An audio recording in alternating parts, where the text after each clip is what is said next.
Hi, welcome back to my garden. This week I want to talk about a YouTube video I saw about a week ago by the YouTuber Ali Abdaal. He's got an enormous following, sort of in the millions I think by now, and he became famous, I suppose, because he was successfully combining a virtual media online career with being a full-time doctor, albeit a very young one, a recently qualified junior doctor in the United Kingdom. And then at a certain point, as his YouTube career sort of flourished, he started working locums, I think it's called, part-time as a doctor, doing a number of shifts, but not too many to impede his necessary work as a YouTuber. And the video I watched recently was where he was explaining, and it was much longer than usual, sort of well over 40 minutes, where he was explaining his decision to give up medicine 2 years after qualifying, 3 years after qualifying as a doctor. And you might be saying, well, yeah, so what? Who cares? But I think his explanation sheds quite a lot of bit of light and tells us something very useful. If we think of it as a sort of as a filter for understanding ourselves maybe a little bit better. So let me explain. Now, he took the radical's the wrong word, but excessive step of making this very long video explaining his decision for a number of reasons. One of them, which obviously isn't the reason that he gives, might be it was all part of a very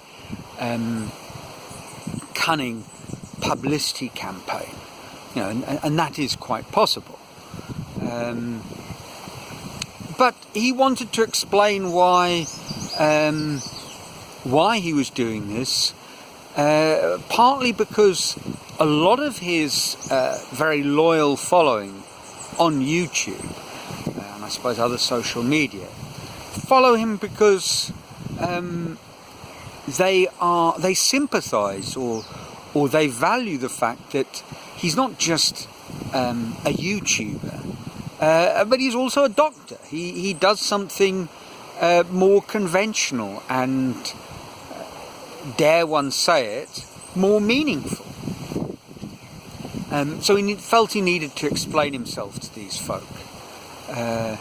And I'm not going to go over everything that he had to say. It was very coherent, his argument, and I think sincerely put. But I'm going to pick up on a couple of points. And I think the first is that it wasn't a decision taken lightly. And indeed, he clung on to his medical career via his decision to basically be a part-time doctor, perform enough shifts to keep his hand in, so to speak, but not so many that it would weigh heavily on the time needed to be this multimedia entrepreneur. And perhaps, if you're unaware of Ali Abdaal, you might be wondering what exactly his channel is all about. And his channel is all about, I suppose, there's a bit of vlogging type of stuff, his everyday life. There's the occasional book review, but I suppose a core sort of central theme is productivity. And tied into that, how to be a YouTuber.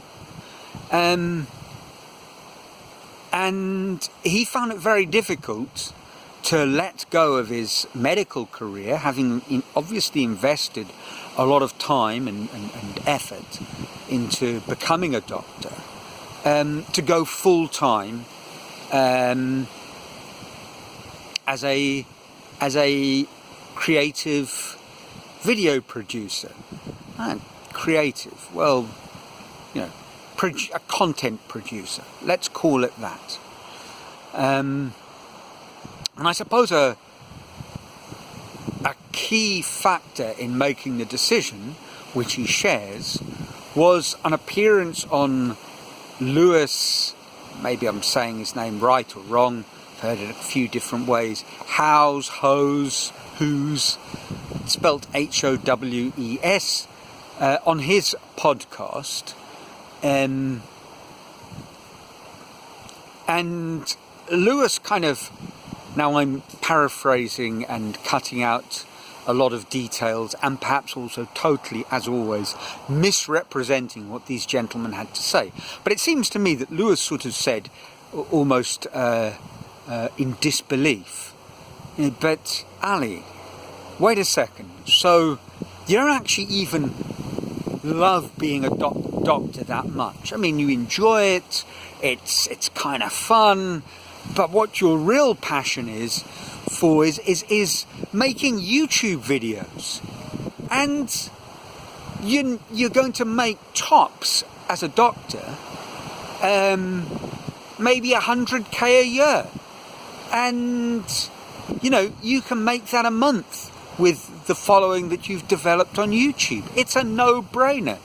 And like Ali was sort of saying at that point, the penny dropped. Yes, it's a no-brainer. Making YouTube videos is fun.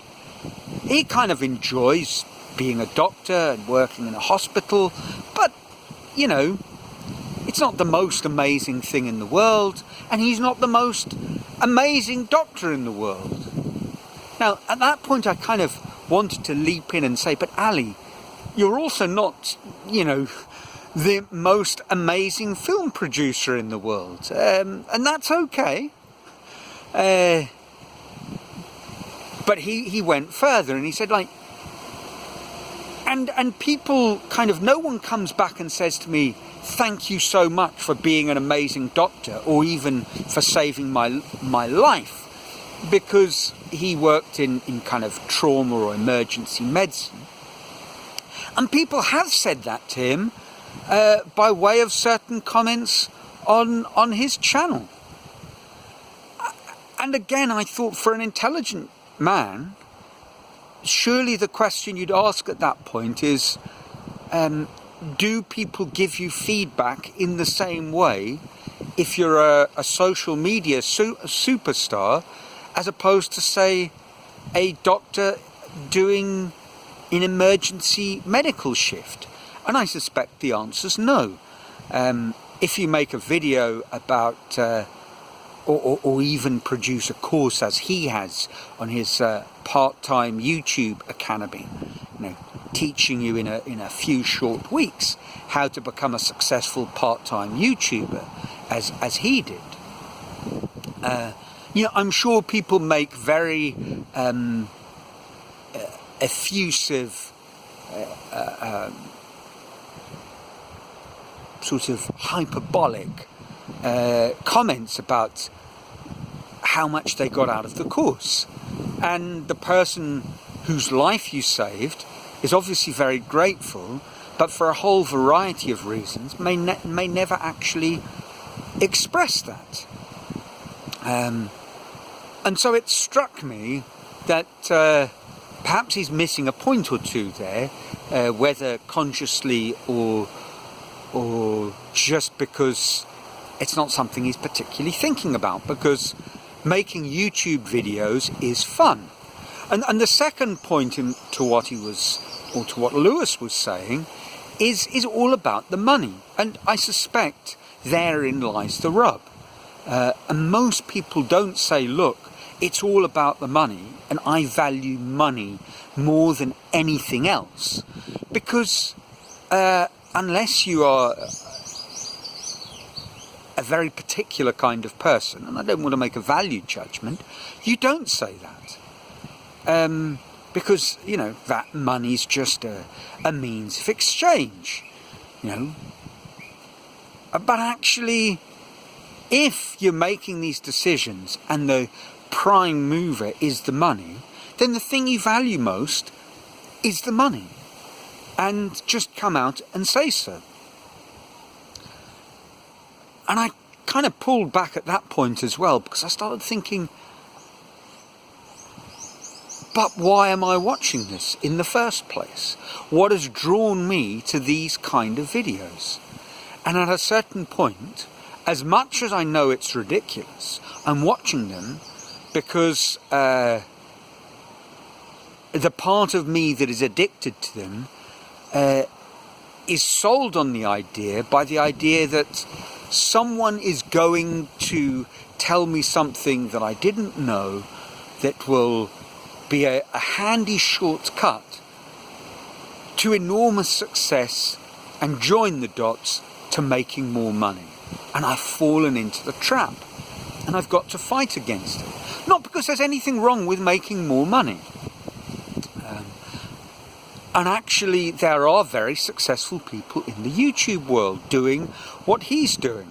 And doing the thing that he claimed, and this is his sort of tying up point, to be the thing that he enjoys most, that he's realised he likes more than anything else, and that is teaching.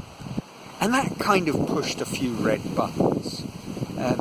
Teaching, Ali, is that it? But what he means by teaching is preparing with his team YouTube courses that he can leverage, that will generate enormous amounts of passive income. That's really what he's talking about. And he does say in passing, I might one day, who knows, I might one day do some medical lecturing. No, Ali, you will not, because if you were sniffing at the possibility of earning, a six-figure sum as a practicing doctor one day, you will definitely sniff at lecturing at a university and earning considerably less than that. You will not sniff at producing content that you can sell while you sleep. But again, there was a big warning bell sort of jangling. I'm watching this because in a way, don't I want to do that? Or isn't it a tempting idea? And that is what one must fight against. Because it is the devil, silver-tongued, in a nice suit, offering something that looks exactly and smells, it sounds exactly like the thing that you want to do. You want to share your knowledge. Yes, you do. You want to help people. Yes, you do. And you're going to do it in this new medium. Why not? And there are people doing it in this new medium in a way that is incredibly successful, where they haven't sold out. My oft-mentioned Stan Prokopenko with his drawing academies and art empire. He's doing exactly that. But at the end of the day, he has mastered something, and he is sharing his knowledge, and he is offering really high quality stuff. Now, I can't say that Ali has not mastered filmmaking, but in a couple of short years, I have my doubts. And I'm not saying that his course isn't absolutely marvellous. But again, I have my doubts. Mastery is a long, hard path. And I think these kind of superficial sort of routes are a false path. They look and seem almost exactly like the real thing, frankly, they aren't. Well, that was a bit of a rant, and that's it for this week. As always, I'd love to hear what you have to say. And now that I've got that off my chest, I hope you're feeling well, and your life is treating you well, your lives are filled with joy. And until next week, from sunny Brazil, ciao.